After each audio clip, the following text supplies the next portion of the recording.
Famous singer Zubin Garg की मौत रहस्य में उलझ गई है। सिंगापुर में डूबने से हुई मौत पर नए खुलासे, गिरफ्तारियां और एसआईटी जांच ने कई सवाल खड़े कर दिए हैं।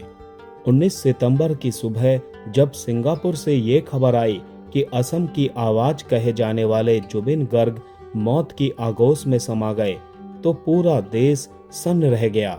लाखों फैंस स्तब्ध रह गए। जुबिन जैसे फिट और ऊर्जावान शख्स का यूं अचानक दुनिया से चले जाना सभी के लिए चौंकाने वाला था। शुरुआत में इसे एक सामान्य ड्राउनिंग केस बताया गया, लेकिन धीरे धीरे सामने आई तस्वीरों, वीडियो और पोस्टमार्टम रिपोर्ट ने इस मौत की कहानी को रहस्य में बदल दिया। इस मामले ने तब नया मोड़ ले लिया जब असम पुलिस ने जुबिन के मैनेजर और आयोजक पर हत्या की धाराएं लगा दी। यही वजह है कि परिवार और फैंस आज भी ये जानना चाहते हैं कि उस याट पर आखिर हुआ क्या था। क्या जुबिन सचमुच पानी में डूबे थे या उन्हें किसी ने डुबोया था? यही सवाल आज भी लोगों के दिलों और जांच एजेंसियों के दिमाग में गूंज रहा है। आसाम की आवाज कहे जाने वाले मशहूर गायक जुबिन गर्ग की मौत ने पूरे देश को झकझोर दिया। 19 सितंबर 2025 को सिंगापुर में उनकी मौत हुई। शुरुआत में कहा गया कि वो स्कूबा डाइविंग करते समय डूब गए, लेकिन बाद में रिपोर्ट्स ने दावा किया कि उनकी मौत स्विमिंग के दौरान हुई थी। सिंगापुर पुलिस ने शुरुआती जांच में कहा कि ये एक हादसा था और किसी अपराध का सबूत नहीं मिला, लेकिन भारत में फैंस और परिवार इसे संयोग मानने को तैयार नहीं है। द स्ट्रेट्स टाइम्स की रिपोर्ट और सिंगापुर पुलिस फोर्स ने पुष्टि की है कि जुबिन की मौत डूबने से हुई है। 19 सितंबर को उन्हें सेंट जॉन्स आइलैंड के पास पानी से बेहोशी की हालात में निकाला गया था। अस्पताल ले जाने पर डॉक्टरों ने उन्हें मृत घोषित कर दिया। अस्पताल से जारी उनके डेथ सर्टिफिकेट में भी ड्राउनिंग यानी पानी में डूबना मौत का कारण बताया गया। इसके बावजूद शक और साजिश की थ्योरी खत्म नहीं हुई। जुबिन की मौत से ठीक एक दिन पहले एक वीडियो सामने आया था जिसमें वो याट से पानी में कूदते हुए नजर आए। लाइफ जैकेट पहनकर उतरे जुबिन ने कुछ देर बाद उसे उतार दिया और दोबारा पानी में कूदे थे। वीडियो में ऐसा भी दिखा कि पानी में तैरते वक्त उन्होंने एक ट्यूब पकड़ने की कोशिश की, लेकिन फिसल गए। गवाहों के मुताबिक उसी वक्त उनकी हालत बिगड़ी। यही वो आखिरी पल थे जिसने इस केस को रहस्य के जाल में उलझा दिया। जुबिन की पत्नी गरिमा सैकिया गर्ग ने कहा कि उन्हें जांच एजेंसियों पर पूरा भरोसा है, मगर उन्होंने सवाल भी उठाए। जुबिन को पानी और आग से फोबिया था, फिर भी उन्हें तैराकी के लिए क्यों भेजा गया? जब उनकी हालत बिगड़ी तो उन्हें तुरंत मदद क्यों नहीं दी गई? और क्यों 18 सितंबर की रात आखिरी बातचीत में उन्होंने ये नहीं बताया कि वो अगले दिन स्विमिंग करने जा रहे हैं? गरिमा को शक है कि प्लान अचानक बना और इसमें साजिश हो सकती है। गरिमा ने 28 सितंबर को सीआईडी को ईमेल भेजकर मामले की जांच की मांग की। उनकी शिकायत के बाद असम पुलिस के डीजीपी ने 10 सदस्यीय विशेष जांच दल एसआईटी गठित की। यही टीम अब जुबिन की मौत से जुड़े सभी 60 एफआईआर की जांच कर रही है। एसआईटी ने पहले ही शक के घेरे में आए करीब दर्जन भर लोगों को नोटिस जारी किया है। इनमें फेस्टिवल ऑर्गेनाइजर श्याम कानू महंता और जुबिन के मैनेजर सिद्धार्थ शर्मा का नाम सबसे आगे है। शुरुआत में पुलिस ने जुबिन के मैनेजर सिद्धार्थ शर्मा और ऑर्गेनाइजर श्याम कानू महंता को गिरफ्तार किया। शर्मा को गुरुग्राम से और महंता को दिल्ली एयरपोर्ट से पकड़ा गया। दोनों को गुवाहाटी लाकर अदालत में पेश किया गया और जहां से उन्हें 14 दिन की पुलिस हिरासत में भेज दिया गया है।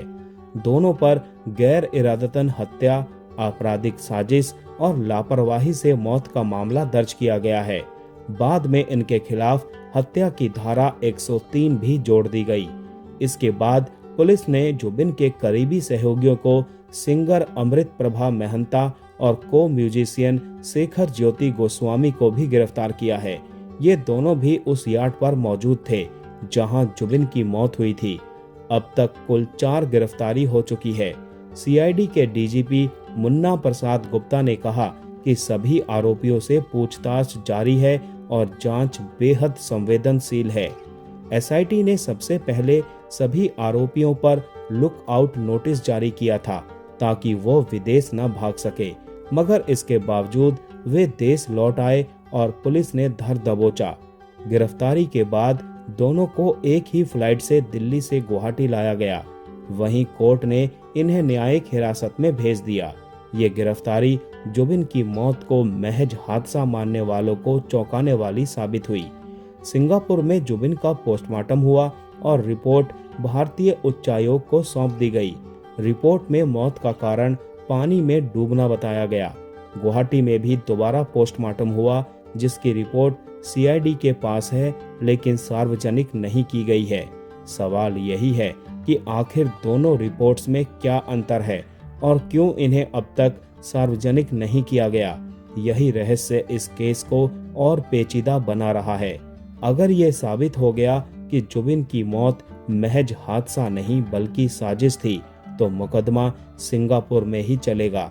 वहीं अगर ये हादसा साबित होता है तो मामला यहीं खत्म हो सकता है।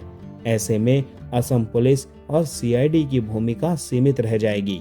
यही कारण है कि असम सरकार ने इशारा किया है कि जरूरत पड़ी तो जांच सीबीआई को भी सौंपी जा सकती है। जुबिन की मौत के बाद पूरे असम में शोक की लहर दौड़ गई। उनके अंतिम संस्कार में लाखों लोग उमड़े। जोरहाट स्टेडियम में उनकी 13वीं में हजारों फैंस शामिल हुए। पूरे असम ने अपने सबसे बड़े संगीत सितारे को रोते हुए विदाई दी। सड़कों पर उमड़ी भीड़ देखकर अंदाजा लगाया जा सकता है कि जुबिन लोगों के दिलों में कितनी गहरी जगह रखते थे। Limca book of world records के मुताबिक किसी के अंतिम संस्कार में उमड़ी ये भीड़ दुनिया की चौथी सबसे बड़ी थी। इससे पहले सिर्फ 3 नेताओं, तमिलनाडु के सीएम अन्नादुरई, ईरान के धार्मिक नेता आयातुल्लाह खुमैनी और जनरल कासिम सुलेमानी की विदाई में इतनी भीड़ जुटी थी। जुबिन गर्ग का नाम अब उसी सूची में शामिल हो गया है। जुबिन गर्ग की मौत अब भी रहस्य बनी हुई है। एक तरफ सिंगापुर पुलिस इसे हादसा मान रही है तो दूसरी तरफ असम पुलिस हत्या की थ्योरी पर काम कर रही है। परिवार और फैंस को पूरी उम्मीद है कि जांच सच्चाई तक पहुंचेगी।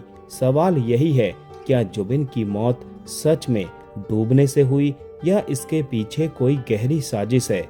इसका जवाब वक्त और जांच ही दे पाएगी। जांच के दौरान सिंगर के बैंड के मेंबर शेखर ज्योति गोस्वामी ने एक चौंकाने वाला खुलासा किया है, जिसमें उन्होंने बताया है कि सिंगापुर में जुबिन को जहर दिया गया था, जिसकी वजह से उनकी मौत हो गई थी। 19 सितंबर 2025 को स्कूबा डाइविंग के दौरान जुबिन गर्ग घायल हो गए, जिसके बाद इलाज के दौरान उनकी डेथ हो गई। इस मामले के पूछताछ के दौरान पुलिस के पास मौजूद ऑफिशियल डॉक्यूमेंट में जो जानकारी दी गई, उसके मुताबिक डिटेल्ड ग्राउंड्स ऑफ अरेस्ट या रिमांड नोट में ज्योति ने आरोप लगाया कि जुबिन को सिंगापुर में उनके मैनेजर सिद्धार्थ शर्मा और नॉर्थ ईस्ट इंडिया फेस्टिवल के ऑर्गेनाइजर श्याम कानू महंत ने जहर दिया था। जुबिन की सिंगापुर में स्कूबा डाइविंग के दौरान रहस्यमयी परिस्थितियों में डेथ हो गई थी।